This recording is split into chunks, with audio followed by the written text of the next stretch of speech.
왜 CBDC가 나오면 비트코인과 뭐 암호화폐가 몰락하냐라고 서슴없이 주장을 할 수 있냐 하면,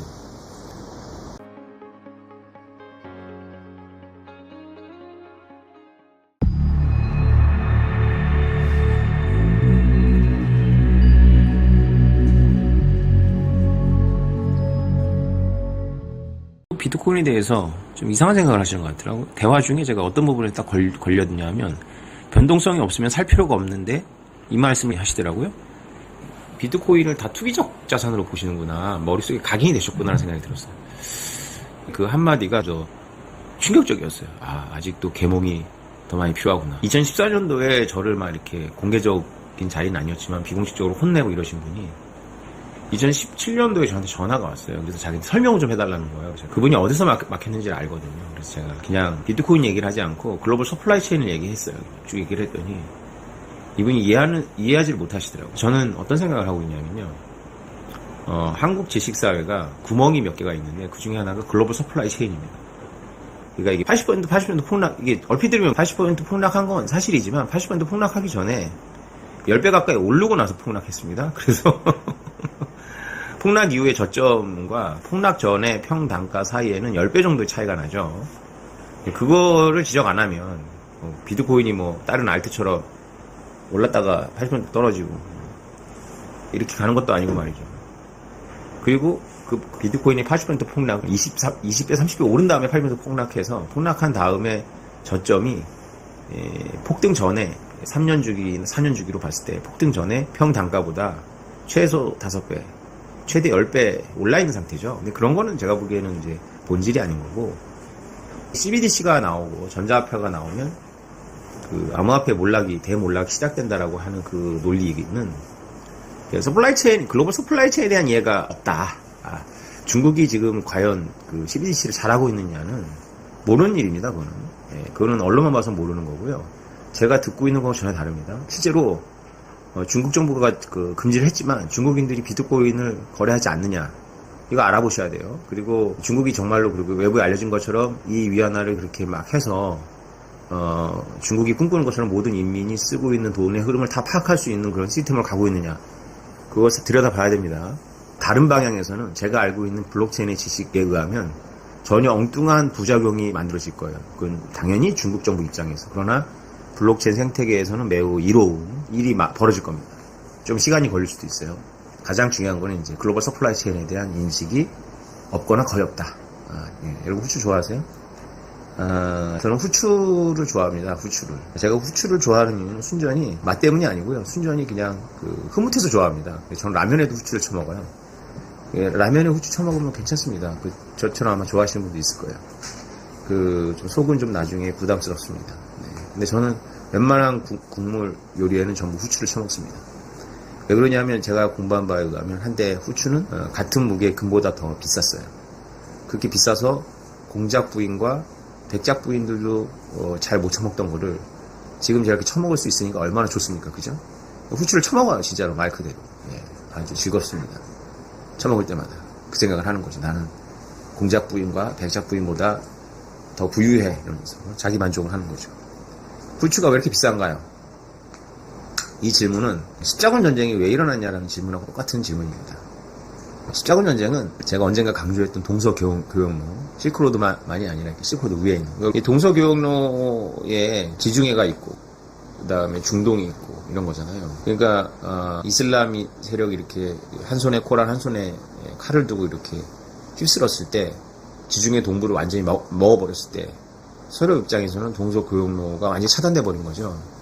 그러니까 완전히 코르크로다가 이렇게 막아버린 거예요. 이거는 생존권이 걸린 문제였기 때문에 전쟁으로 치달을 수밖에 없었고, 십자군 전쟁은 천년투쟁, 그러니까 서로마가 몰락하고 나서 지중해 패권을 서유럽이 잃어버리고 나서 회복하는 천년 동안 일어났던 천년투쟁의 한 과정인 거고요.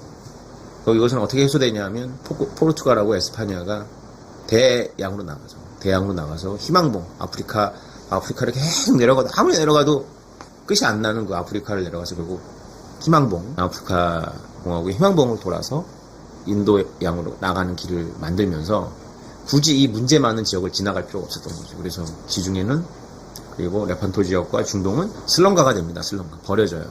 그러다가 이제 다시 검은 액체 금이 발견되죠. 바로 석유 시대가 오면서 이제 다시 거기가 서플라이 체인의 핵심이 되는 건데요. CBDC가 나오면 비트코인과 암호화폐가 몰락하냐라고 서슴없이 주장을 할 수 있냐 하면 달러 패권과 위안화 패권이라는 이 구도를 버리지 못하기 때문에 그런 거예요.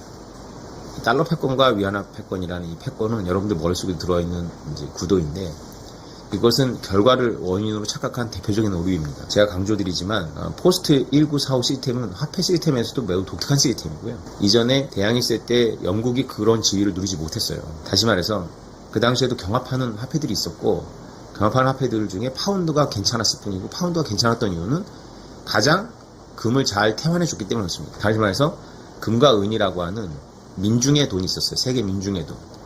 이게 왜 서플라이 체인하고 연결되는 거냐면요. 자세하게 말씀드리려면 한도 끝도 없지만 서플라이 체인이라는 건 말 그대로 사슬이거든요. 사슬 하나가 연결되어 있는 건데 그 사슬 하나하나 연결점이 직렬회로란 말이에요. 직렬회로. 이 직렬회로의 한두 개가 끊어지면 작살나는 게 서플라이 체인인데 이 직렬회로의 모든 마디마디가 전부 나한테 호의적인 집단이 아니란 말이에요. 나하고 호의적인 관계가 아닌 집단들과 협력이 이루어지는 게 바로 서플라이 체인인데 호의적이지 않은 집단도 받아주는 것이 화폐란 말이죠. 호의적이지 않은 뿐만 아니라 적대적인 거죠. 그럼 그 적대적인 상대가 받아주는 그 화폐가 바로 뭐냐? 그것이 세계화폐예요. 그것이 세계화폐. 근데 포스트 1945 시스템에서는 달러는 좀 독특하죠. 그죠? 달러는 마치 제국이 제국의 자기 판도 내에서 위화를 발행하고 똑같습니다. 위화. 가짜 돈이죠. 가짜 돈. 금이 아닌 가짜 돈. 강제시키는 거죠. 거의 그래 비슷해요. 근데 포스트 1945 시스템이 전 세계가 전부 미국의 패권에 들어가진 않았단 말이죠. 그죠? 냉전이 거의 대부분이었고 냉전 이후에 잠깐 있었는데 그것도 오래가지 못했잖아요. 그죠? 지금 끝나가고 있고 이게 되게 독특한데 위안화가 과연 이것을 대체할 것이냐 뭐 이런 구도를 가지고 보고 있는 거예요. 중국의 바다를 보세요. 무슨 말이냐면 달러가 그 역할을 했던 건 당연히 제가 여러 번 강조하지만 유라시아 대륙의 주요 해상로를 미국의 항공모함이 순찰을 돌았기 때문에 그렇습니다. 그러면서 항행의 자유를 지켜줬기 때문에 통행세 없이 다닐 수가 있었어요. 이것은 마치 인류의 역사를 제국의 역사로 볼 수도 있거든요. 전쟁의 역사라고 볼 수도 있는데 미국이 실제로 육지에 들어가서 점령한 건 아니지만 전 세계를 아우르는 제국이 된 거랑 거의 똑같은 거죠. 원래 제국이 통합이 좋은 건 뭐냐 하면 민족국가도 통합이었거든요. 민족국가 전에 지방정부였잖아요. 그죠? 중세를 생각해보면 알 거 아닙니까? 일본의 경우도 그렇고.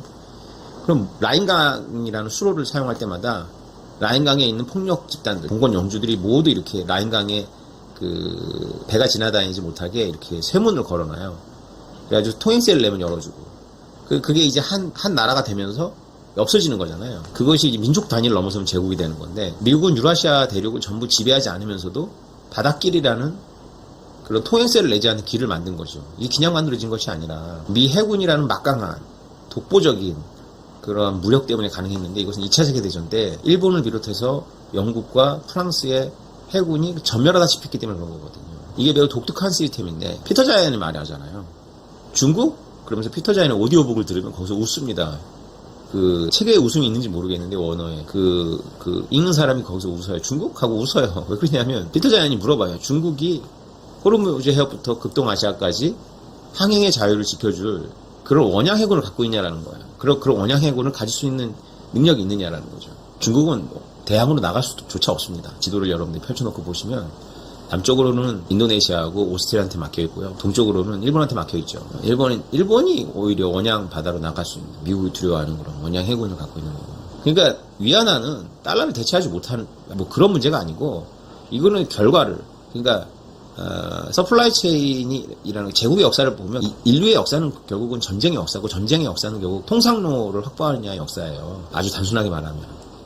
그러면 서플라이 체인을 확보하는 그런 제국의 관점에서 봤을 때 달러 패권이라는 것은 하나의 결과인 거지 그것이 원인은 아닌데 그것이 굉장히 많이 오도하죠. 이것이 이제 그 문제고요. 진짜 큰 문제는 뭐냐면 이제 저한테 전화를 받으신 분이 제가 아무리 1시간 동안 설명해도 이해를 못하신 부분이 뭐냐면 도대체 블록체인이 뭘 하는지를 모르는 거죠. 블록체인이. 이 서플라이 체인을 블록체인이 전부 서플라이 체인에 엄청나게 다양한 이해관계자들이 있잖아요. 이 서플라이 체인을 전부 블록체인이 화폐 시스템으로 포섭하는 거거든요. 이것은 비트코인이 아니라 블록체인이라고 말씀드립니다. 물론 비트코인 중요한 역할을 하죠. 근데 블록체인이라는 그 시스템이 이것을 하나의 생태계로 이렇게 디지털화해 나가는데, 그것이 CBDC가 나온다 그래가지고 없어지나요? 도대체 블록체인에 대해서 무엇을 아는지 제가 궁금해지더라고요. 물론 이게 이렇게 짧은 시간 안에 제가 다 설명을 못 드립니다. 또 팩트체크가 안 된 게, CBDC 중앙은행들마다 만드는 CBDC 보고서, IMF CBDC 보고서도 있었고, 호주도 CBDC 보고서를 냈고, ECB도 냈을 거예요. ECB가 냈나? 하여튼 연준이 냈고, 그 다음에 중국 냈죠. 블록체인 사용 안 해요. 디지털 머니지 블록체인은 상관없습니다. 근데 이제 암호 기술을 사용하느냐 안 하느냐가 매우 중요한데, 암호 기술을 사용하지 않을 수가 없겠죠. 그럼 암호 기술을 사용하면 이 블록체인, 서플라이 체인을 포섭하는 블록체인 시스템에 잡혀 먹힙니다. 잡혀 먹힌다는 표현이 정말 적절한 표현인데요. 그냥 잠가버려요. 그 달러를. 잠가버리고 그 달러를 잠가서 그거를 쪼개가지고 토큰화 시켜버리기 때문에, 아니 주식도 그렇게 잠가서 잘라버리고, 그림도 잠가서 잘라버리고, 음악도 잠가서 잘라버리고, 이게 NFT 아닙니까?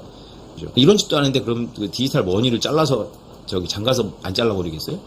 그래가지고 유통을 시켜버리는데, 아무리 국가에서 인증받은 지각 간의 거래가 가능하도록 하더라도 안 보인다니까요. 결론부터 말씀드리면, 삼성전자 같이 이렇게 큰 기업이 있잖아요. 그 기업의 실태를 파악할 수 있는 사람 아무도 없습니다. CEO? 회장? 오너? 아니에요. 오히려 CEO하고 회장이 되면 모르는 게 더 많아져요. 내부에서 무슨 일이 벌어지는지. 각 부분이 더 잘 알겠죠. 서플라이 체인이라는 게 그런 겁니다. 우리가 총괄적으로는 결국은 아웃풋이 나오니까 시장이 그것을 하는데, 시장이 일하는 것 자체가 서플라이 체인이라는 관점에 들어가면 완전 블랙박스예요, 블랙박스. 이 전체를 있잖아요. 이 전체를 이해하고 있는 존재가 없어요. 아무리 AI가 발달하고 컴퓨터 발달해도 안 되는 거예요, 그게. 그것이 이게 시장 옹호론자들, 특히 하이에크가 강조한 이게 시장이라는 지능이거든요. 시장이 우월한 게 이 지능이 우월한 거예요. 파악하지 못하는 서플라이 체인을 누군가가, 이게 공산주의자들 같으면 가격국을 놓고, 이게 정량화해서 수치를 만들어야 되는 게 가격국 아니에요. 구두를 하나 1년 계획을 세워서 구두를 만들려면 구두에 들어가는 가죽이 있을 거고, 이것을 피라미드 구조로 쭉 이렇게 하위 그 서플라이 체인을 쭉 계획을 세워가지고 이걸 맞춰 돌아가야 되는데, 이걸 알 수 있는 지능이 없다는 거 아니에요. 그거를 할 수 있는 게 바로 시장인데, 시장이 이 지능을 갖고 있다는 거예요. 그러니까 서플라이 체인이라는 것 자체가 정보의 바다인데, 뭘 오해하고 있는 거냐면, 미국이나 이런 데서 디지털 머니를 만들어내면 이 디지털 머니가 이 모든 것들을 대체할 수 있다고 보는 거죠. 국가 만능론인데, 국가가 알 수 있다라고 보는 거예요. 모릅니다. 고리가 다 끊어져요. 쉽게 말해서 리카지는 SDR이라고 보는데 오태민은 비트코인이라고 보잖아요. SDR은 케인즈의 아이디어인 방코르를 IMF가 달러가 위기에 빠지니까 모여가지고 바스켓 만든 건데, 특별인출권인데, 특별인출권을 민중이 받습니까? 여기서 큰 차이가 있는 겁니다. 결국은 국가가 모든 걸 다 장악해버리는 것 같지만, 국가라는 건 실체가 없어요. 생산하는 주체는 민초거든요. 민초가 받아줘야 돼요. 민초가 받아주는데, 신뢰가 쌓이면 관성이 있어서 국가가 시키면 민초가 받아주는 게 결과인 것 같아요. 국가가 원인이고. 근데 사실 뒤집어진 거예요. 민초가 받아주기 때문에 국가가 그렇게 할 수 있는 거거든요. 특별인출권은 민초가 받아주는 돈이 아니기 때문에 결국은 정부들 간에 하다가, 또 특별히 달러보다 더 우수한 점도 없어요. 왜냐하면 달러도 정치 시스템에 의해 가지고, 연준이라는 정치 시스템에 의해 가지고 늘렸다 줄였다 하는 것처럼, 단지 미국의 이해관계를 더 많이 반영하겠죠. SDR보다는. SDR은 중요한 국가의 이해관계를 반영해가지고 오히려 달러보다 더 관료적으로, 이것이 더 투쟁적으로밖에 될 수 없으니까 오히려 안정화되는 것이 아니라 무력화되겠죠. 오히려 예측 불가능한 건 비슷한데, 적절하지도 못한 거죠. 적절하게 유연하지도 못한 거죠. 오히려 그냥 한 나라가 이렇게 해버리면 한 문제에 대해서는 해결할 거 아니에요. 제가 뉴욕 맨하탄에서 그 질문에 답하면서 했던 가장 기본적인 단위가 뭐냐, 경제에서. 화폐는 임의의 K의 상수값인데 가장 기본적인 단위가 무엇이냐라는 질문으로까지 넘어가야 돼요. 그런 질문으로 돌아갈 수밖에 없는 거죠. 왜 그러냐면, 결국은 자기의 시간을 녹여넣는 것이 돈이기 때문에, 정부가 하라 그런다 그래서 하는 게 아니라고. 화폐는 결과라니까요. 근데 화폐라는 결과 이전에 무력이 있고요. 그 무력이 투사되는 것이 이제 제국의 권역인데, 그 무력이 완벽하게 투사되고 완벽한 정보를 갖고 있다면 타당성이 있어요. 근데 모른다니까요. 그리고 무력이 그렇게 완벽하게 투사되질 않아요. 그러면 그 서플라이 체인의 수많은 고리들 중에 어떤 고리들이 끊어지거나 아니면 이어지거나 하는데, 그 고리의 주체들이 받아줘야 돼요. 안 받아주면 화폐 기능이 없는 거죠. 그게 무엇이냐라는 걸 고민해야 되는 거죠. 네. 그것이 가장 원초적인 질문이에요. 보편성이죠, 보편성. 무엇이 보편적이냐는 거죠. 특별인 중건이 보편적인 게 아니에요. 주요한 국가들이 모여가지고 법으로 법령으로 만들고 했으니까 이 권위가 있어 보이지만 오히려 원초적인 것은 따로 있다는 거죠. 그것은 아주 미시적인 개인에게 우리가 그 현미경을 들고 들여다볼 수밖에 없어요. 그 개인의 행태를 들여다볼 수밖에 없는 거죠. 네, 여러분 감사합니다.